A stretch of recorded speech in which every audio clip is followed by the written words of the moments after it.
right there. Okay. Okay, so the recording is started right now. Okay. Let me start the presentation. What time is it? Okay, so let's say it's 2:08 right now. And so we just have to be done in 20 minutes. Okay. All right.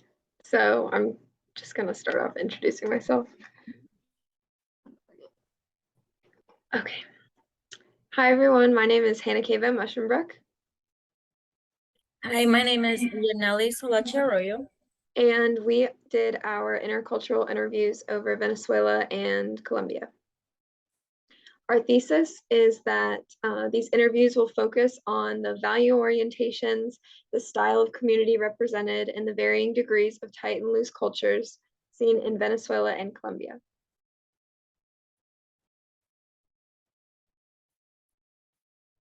So our interviews, sorry, it's echoing. Our interviewees are Juan Carlos Mendez from Caracas, which is the capital of Venezuela. The interview took place in Beaufort.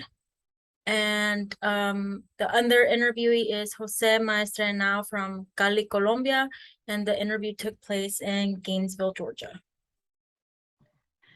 So in a nutshell, both of these communities are South American, and Venezuela places a large emphasis on family security. They have a very large Bolivarian identity. They like to balance their work life and their fun life going on. And then they also have strong local communities, nationalistic pride, very religious, and they use food to bond their culture together.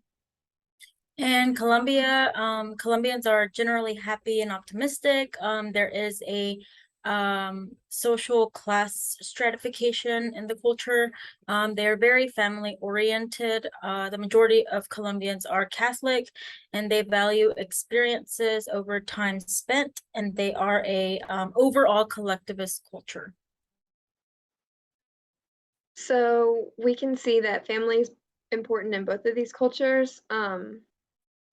So Venezuela, it's very important to take care of the elders, focus on being able to work together. It's having representation of their cultures. They also have a very vast, diverse nature. So family outdoor recreation is very popular. And then there's emphasis on being better than the day before and the generations before them. And they also, interestingly enough, have female-centered households, which is not very common in these communities. And for Colombia, family is the most important, as Jose mentioned, that is the most important thing for them. And they're maintaining their close-knit family relations is also very important, at the same time as respecting the elders in their community. The family dynamics may vary though, depending on social class. He mentioned that lower class families, the way they do things might be very different from upper class families. And then overall, they do have a traditional gender roles, although my interviewee's position was a bit different. His household, his mom was the head of the household versus a dad, just because the dad was kind of not in the picture. So we can see that both of these countries, like many Latin American countries, they are deeply Catholic. So Colombia at 79%, but Venezuela at 96% of their population is Catholic. And they do have Afro-descendant religions that are merged with Catholicism. So many of their citizens still identify as Catholic, but they are also experiencing traditions or partaking in traditions that are from Afro-descendant religions. So it kind of merges the two together.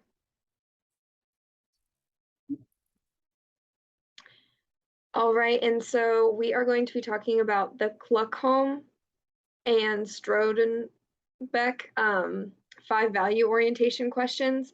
They're these basic questions that help determine how culture is influenced in communities, where it is in time, what time is spent on, and how people interact with their surroundings and each other. Venezuela, we can see that there is, the first question is, what is the character of human nature? And so, according to the Cultural Atlas, Venezuelans are typically optimistic and they place an emphasis on growth and becoming better every day. In my interview with Juan Carlos, he said that he wants to be better than the generations before him, and that's very common in their culture. Also, they have the second question is, what is the relation to mankind and nature? So humans are subject to nature, so they are not in control of what's happening, which is very different from Western cultures who feel like they are in control of nature. They submit to the elements. They understand that there's something bigger than them out there and they cannot always control it. They're also very respectful of nature and they have vast national parks, and they are one of the 17 biodiverse countries in the world. So in Colombia, for the first question, what is the character of human nature? Colombians are generally positive and friendly. They are animated, charismatic, and cheerful. Jose mentioned that sometimes that can come off as a bit strong or too much for some people. But he said that's just how they are. Most Colombians present a value orientation, which is more social than personal and more idealistic than materialistic. They place a high value on family, etiquette, formality, and conducing oneself in a polite manner. As far as nature, it's similar to the culture in Venezuela, where they feel like they are caretakers of nature, and they have a rich indigenous heritage as natural caretakers of the environment. I think our cultures are very similar in that way, that they both have like reverence toward nature. Mm-hmm. So, what is Venezuela's orientation towards time? That would be the third value orientation question. So, when Carlos stated that time is relevant and it's used for maintaining direction and it's not used as a tool to control your life, it's seen as present orientation, meaning they would like to be present in the moment. They want to be with their family, with their friends, and enjoy what is happening then and focus on the now. Also, we can see that in when they work, they are at work. When they are at home, they are at home. So they're focusing at the task at hand, which is in contrast to Western cultures where we're always thinking about what's next, what to do, how to do it. And sometimes we can lose sight of what is happening in the now because of that. And the fourth question is, what is the value placed on activity? So they are really, like I said earlier, focused on being in the moment. And there's a sense of living in the moment, which would require them to just be very like active when they are at home. And things like social media, being on their phone is not really permitted when they are around their family. When Carlos was talking about that, he said if you're spending time with family, your phone is not in the same room. That's not something that you're going to focus on, because the most important thing is happening right in front of you, which I thought was very interesting, because even here, when people are having dinner with their families, sometimes kids will be on their phone at the dinner table or playing on their iPad or things like that. And that's very different to how these cultures are. So for Colombia, interestingly enough, they both mentioned the same thing, that time is relative to them. In Latin America in general, there is a stereotype, if you will, of what people call, and we do it ourselves as Latin people, we call it Latin time. So we're always constantly not on time. And that is because as Latin Americans, we do place a higher value on what is going on and now, and not, as Hannah mentioned, worrying about the future or what can we what are we supposed to be doing or not doing. It's about valuing the now and valuing what we're doing and spending that quality time with our family and friends. And that being said, the value that is placed on activity is being enjoying the moment and not dwelling on the negatives.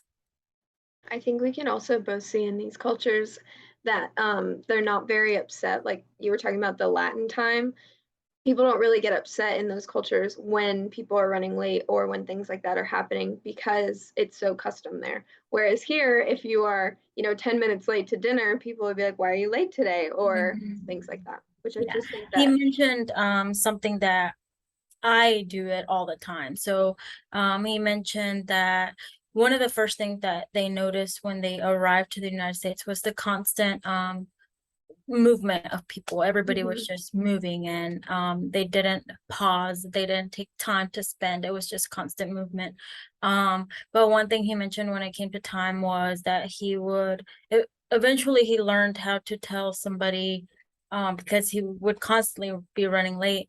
He would let them know, well, I'll be there at 1 o'clock, but he actually was giving himself extra time.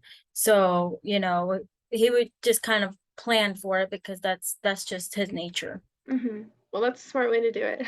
Mhm. So, the last question is, what is the relationship of people to each other? And we've briefly touched on this already, but there is a large emphasis on the family unit. Venezuela is a mother and centered family style. So while yes, the father is very important, the mother is the head of the household. She's the one who makes the decisions for the household. And the man is meant to provide, and she is there to build the family and grow the family as well. They have importance of religion, nationalism, and community, and they create very strong local ties as well. So for Colombians, there's a strong cultural respect for age and close familial relations. Relationships are more important than the tasks at hand, like we mentioned before. And family is the most important. This is a quote from Jose. He says that Colombians are held to a high standard of loyalty and commitment with the expectation that we will prioritize the needs of our families before our own. So putting the needs of their families and friends or anybody that might need help before their own. Yeah. So our next topic that we will be discussing today is the individualism versus collectivism. Individualism is the value of the individual over the group. The individual has a greater focus on the self, and the achievements of the person are their own, and they strive what is best for them. And they place an importance on uniqueness in each person. In the collectivist cultures, the emphasis is on the needs of um, and goals of the group rather than the person themselves. Group goals and less sense of self is what's important.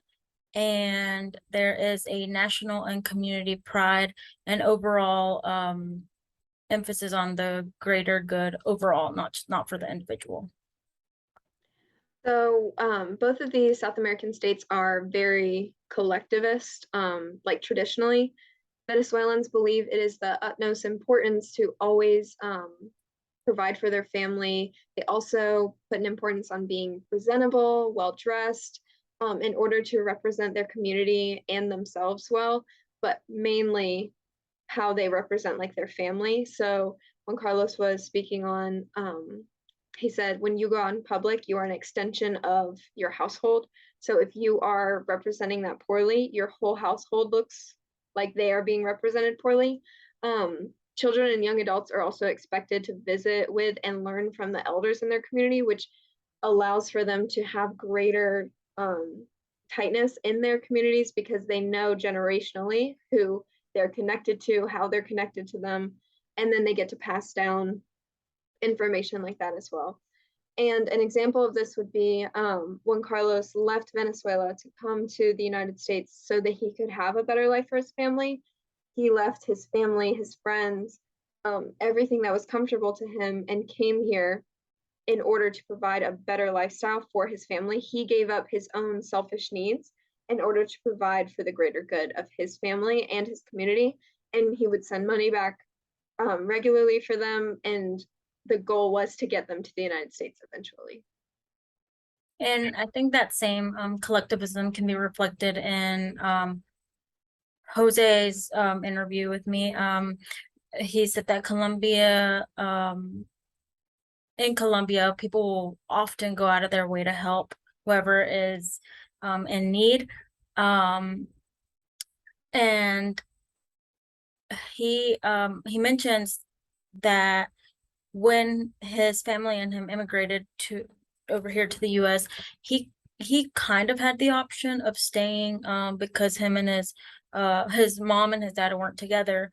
And he was the youngest of all the kids. He did have that option, but at the same time, he considered himself the man of the house because there was no father figure. So he thought that, you know, it was his responsibility to come with his mom and his sisters, so he could just be another helping hand for them and support.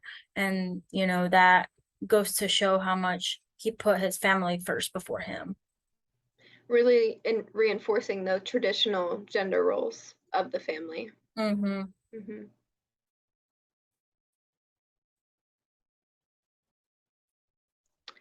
All right, and so the next theory that we'll be discussing is the idea of tight and loose cultures. The idea of classifying cultures as tight or loose arose from anthropologists in the early 1950s. So we can see that tighter cultures often refer to cultures having strong norms. They're involved in this type of culture. They rarely stray away from it. And it is a well-defined set of social protocols. So if the norms are broken, then it is that person is seen as like deviant, and they can be ostracized by their community, or there will be repercussions for their own actions. Uh, I'm sorry. You're good. Like the signal is going away. So just to make sure, I'm going to go into the definition of the loose cultures. Yes. Okay, sorry. Loose cultures in are in direct contrast to tight cultures. Deviations from societal norms are tolerated, and most likely a loose culture where a handshake is the norm and difference in status has little bearing on who initiates it or how long it lasts. So Venezuela is interesting because they're a mix of both tight and loose cultures. So they have a large emphasis on the traditional style of family roles. Their appearance is very important, like how I was talking about earlier, very well dressed, respectable, and the social norms are important, like being punctual and respectful of other people's times, even though time is very like um, fluid there. They still want, if you have plans with somebody, you will follow through with them, not just cancel or, you know, have a different thing to do or an excuse. And then in professional settings, they also strictly adhere to professional times, like meeting, if you have to start work at 5, you will be there at 4:50. They talked about, Juan Carlos talked about how that was very important to him. And we can see it as a loose culture because more recently, their culture has become more tolerant of things like the LGBTQ plus community. They are a very Catholic community, and Catholicism is notoriously known for not fully supporting the LGBTQ plus community, and that is disregarded because they have a greater emphasis and value on family. So instead of, you know, cutting somebody off from your family, they would rather them be openly gay and still in their community, still in their family, than ostracize them for being different. Social norms can be broken in this community, such as when Carlos leaving the community in order to help better them. And then it was also, he placed an emphasis on enjoying life however you seem fit. Like if you want to be a doctor or if you want to work as an artist, you can do whatever you want. You just need to be able to provide for your family. But as long as you're doing that, it doesn't really matter what you're doing. So going against social norms doesn't really matter to them in that sense. So in Colombia, it could be seen as similar. It's what's considered a normative or more on the tight culture. Colombians prefer to maintain time-honored traditions and norms while viewing societal change with suspicion. Um, as I mentioned before, they have a very hierarchical they are hierarchical on the basis of class, so they don't stray away from those norms. The regulations and procedures are not tightly followed or enforced though. And as with Venezuela, Colombia has also made significant progress towards gender equality over the past century, but the male is still considered to be in control. Gender ideals vary between families and socioeconomic backgrounds as well. So to conclude our presentation, I'd like to discuss the following questions. How did our interviewees explain the challenges of intercultural communication, and what would be our suggestion to facilitate successful intercultural communication with this person? So when Carlos stated how he struggled with the expansiveness of the United States, he wasn't really sure how to learn about the diverse cultures that are here. Um, and then also communicate most thoroughly with Juan Carlos. You just have to show that you're interested in where he comes from, what he's about, his culture, and his life, and also taking it slow, using a translator, and being patient with one another was the most important things that I saw that helped our communication overall. And with Jose, he mentioned that language was the biggest struggle um, when they first arrived. And not being around his family and friends was a big struggle for him as well. In order for him to start to get acclimated and to the culture here, he had to be open-minded and accept that things were just different. They weren't going to be the same as they were back home. When I asked him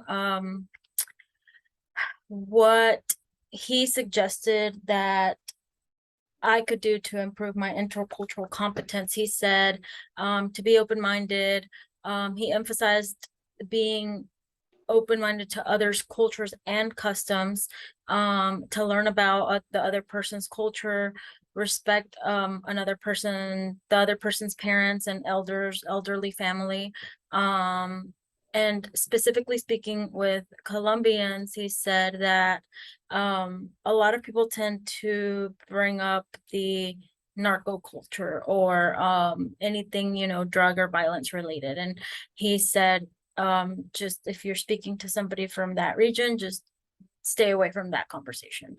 Focus on the positives of the country. Be helpful and generous when it comes to understanding each other's cultures, and respect Christianity and Catholicism. And this is our citation page. I want to thank everybody for watching our presentation, and we hope that you learned something about intercultural communications. Thank you. Thank you.